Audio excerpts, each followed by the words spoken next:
So now that we have looked at what sets the stage for the fruition, the maturation, let's look now at what really unfolded afterwards. So to keep things on track, we focused on period 1, 2, and 3, and in green I have highlighted the vine physiological indices that have a direct impact on fruit composition, such as shoot elongation rate, nitrogen uptake, and vine water deficit.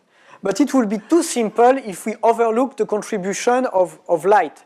And light effect on shaping fruit composition starts to kick in at bloom and keeps going at least until we reach the peak of coloration in the fruit. So that's what I symbolize here with the blue label.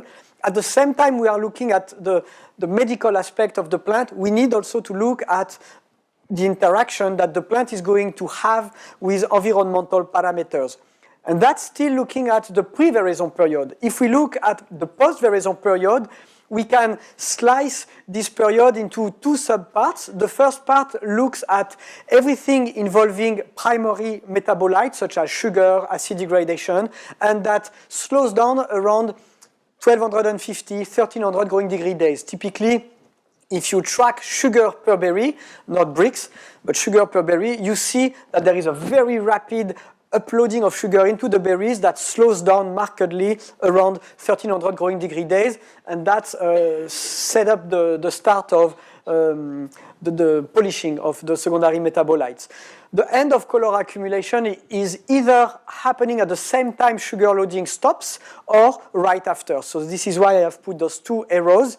And during that time, what keeps playing a critical role is light exposure, and of course, the lack of water under the form of vapor pressure, so that's what I mean by vapor pressure deficit, alongside with maximum temperature, will affect the turgidity of the fruit, its aroma profile, and degradation of color.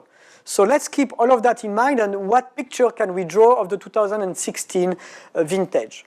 Well, since light is so important, and the next speaker will actually share his knowledge on that, let's look at light regime. So what we did here was looking at the critical period from 600 growing degree days around the time of set up until 1300 growing degree days around the time when the color accumulation process is finished or about to finish, and look at how much light is actually coming from the sky. And we looked at the accumulated value.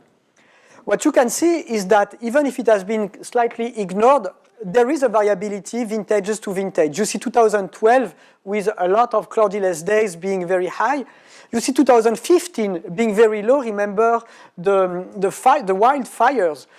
They did actually increase the scattering of light due to so many particles, and that actually markedly declined the amount of cumulated global radiation, so really the amount of photons. Here we've cumulated them and expressed them in kilowatts per square meter. So you can see that from a purely light consideration standpoint, 2011 and 2016 are fairly high, and on a similar regime, 2012 is a little bit above. So in that context, it's a good news, because that's the fourth, actually the fifth take-home message. Sure, we were on a slightly bitter note because nitrogen supply is high, water supply is high in 2016, crop load is relatively high compared to 2014, even if it's not exuberant. But all of those elements predicts that accumulation rate of anthocyanin should decrease. However, we are blessed by a high light supply, which actually may counteract those relatively negative effects of the seasonal traits. Higher light exposure increases flavonoids and polymeric anthocyanin accumulation. That's well documented. And if we bounce back off what Professor Kennedy last year shared with us, as more pigments, colors are incorporated into the tannins, it affects the physical property, hence the sensorial property of the tannins, by, in particular, reducing their activity. So the way protein of your saliva interact with the bound tannins. So that's good news. actually, in order to really hammering that, I thought it was relevant to share some data from our colleagues in Chile. Here I report the work from Matus in 2009, did a very interesting work on Cabernet Sauvignon maturation, and at the genetic level and at the chemical level, how light exposure was modulating the processes leading to fruit maturation at the skin level. And to keep things simple, just looking at a subset of his results, shaded versus non-shaded. At Veraison, clusters were actually opened to light. Then, destructively, they analyzed using HPLC technique different profiles to look at color accumulation. And you see that when the negative effect of temperature are sorted out, because they looked at the fruit looking on the east facing side of the row, so looking at the morning sun, light exposed boosts color accumulation.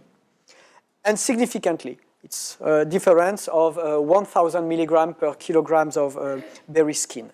Okay, so light is good, we get the picture. Actually, it peaks and slightly declines. So the shape of the decline post-peak, I'm looking at the decline here after week 5 post-Veraison, is site-specific. And we'll discuss what practices and what specificities of the site may drop the decline very fast or actually lead an absence of decline.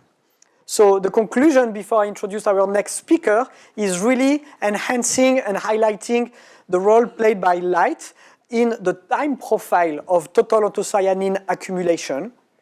Light exposure increases flavonoid synthesis, yes, but high temperature reduces anthocyanin. We also discussed that with the results of Mori in 2007 during the last vintage report last year. So it's my pleasure to introduce